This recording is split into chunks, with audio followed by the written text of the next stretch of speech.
What exactly makes a story good? Do you think it's the plot? Or you have a fun, lovable cast of characters? Maybe you're into the world or the layout of the land. Well, whatever you think it is, you're fucking wrong.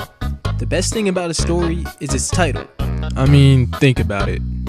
Would you rather watch a show called Becoming the Greatest Adventurer? Or a show called Is It Wrong to Try to Pick Up Girls in a Dungeon? Let's be fucking real. Out of a lineup of 100 people, 99 of them are going to say they're gonna watch the one called Is It Wrong to Try to Pick Up Girls in a Dungeon? And then there's that one simp who's gonna be like, oh, you shouldn't mess with girls while they're trying to do dungeon raids. Come on, man. Do you have no respect for women? Anyway, a title can make or break a series. And today I'm gonna show you why the title is the most important part of the story. So I gathered some interesting looking mangas, interesting from the titles. I haven't read or seen any of them, any of the content inside of it, but the name alone itself is enough to draw me in, and I already know these are going to be top tier shows. And each of them will probably end up getting a 3-season anime adaptation at the very least. That's what I expect. But without further ado, let's get on to it. So the first one of these series we're going to go over is I Shaved, and then I Brought a High School Girl Home. As I can already tell just from the title alone, of course this show is going to be great, fantastic, but let's see what it's about. It's got a pretty short summary. We don't really have enough to go off of just from the description. Of course, can't go wrong with the ecchi, and probably a sprinkle of romance here and there. The only things you really need to take away from the description is the words drinking his sorrows away, high school girl, and most importantly, I'll let you do it with me, so let me stay. This sounds like the start of something fucking amazing. There's only 6 chapters, so there's not much to go off of. And only 2 pages deep, and you already know what the fuck going on. I mean, what he's saying looks pretty reasonable. It doesn't look harmful, but, you know, these type of things don't usually just go normally, huh? Couldn't have said it better my damn self. I have a bad feeling about this. Fuck calling him senpai or daddy or anything. She went straight for the uncle, yo. That's what we on, boys. 2019, we getting called uncles. Fuck all the bullshit. And apparently she's into incest because now she just called this man uncle and is asking to smash.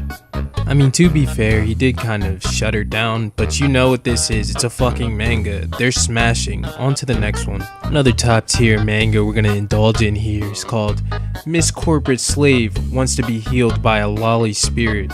This is how you do a fucking title. This is creative as hell. Upcoming manga and series, yeah, take fucking notes. Get your pen, get a piece of paper, take notes. You need to write this down. This one is actually just a pretty wholesome ass manga, I can't lie.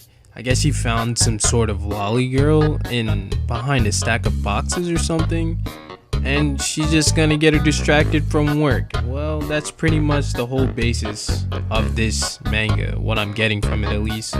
But these characters kind of look like they're from Made in Abyss, so maybe one of their heads will get chopped off or some shit in the later chapters. That's a strong 9 out of 10. 10 out of 10 if they had a robot with extendo arms. Next one's called Terrible Manga of My Perverted Brother.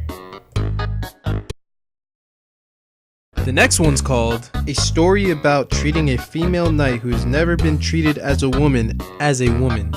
What a concept. Usually anime and mangas, they set it out so that the female knights are not respected as like individuals, as one of the boys, so to say, in the environment. Usually they're just like, oh, it's a female, we have to treat them differently. Except they switched it up on y'all niggas. In this one, she's not accustomed to that. She's treated as one of the boys, I'm guessing, and she hasn't been treated as a woman. And now she's gonna be treated as a woman. This is fucking revolutionary. I see why people like this series a lot. It has about like 60 chapters. And it's definitely just because they have a fucking S-tier waifu who probably, it doesn't seem like, never has on a full shirt, always crop tops. She got them fucking Mikasa abs. I don't think I really need to dive any further into this than the first 2 pages. Basically, I already know what it's all about, and I already know it's a phenomenal show. It's just about men begging this female knight for pussy. Next one on the list is I'm a middle-aged man who... This can't be. No! I can't accept this. This can't be real. What the fuck is this? It's only a dream. It's disallowed? Why would anybody make such a thing? There's just no way. What the fuck is going on? Okay, maybe this was not the one to pick for an example of good titles. I was scared there for a second. Hesitantly moving on to the next one. Tale of a girl and a delinquent who's bad with women. Right off the bat, I'm gonna have to deduct some points. This man does not look like a delinquent. This title is misleading as shit. It's just about some guy and his lolly love interest. I think I have just about enough of this one. But I only checked it out because of the title, so it got me there. Now I could keep going and showing more manga that I actually will probably never fucking read in my life. But instead of doing that, you get the gist of it. Some manga titles are fucking weird. Manga is weird. This video is weird.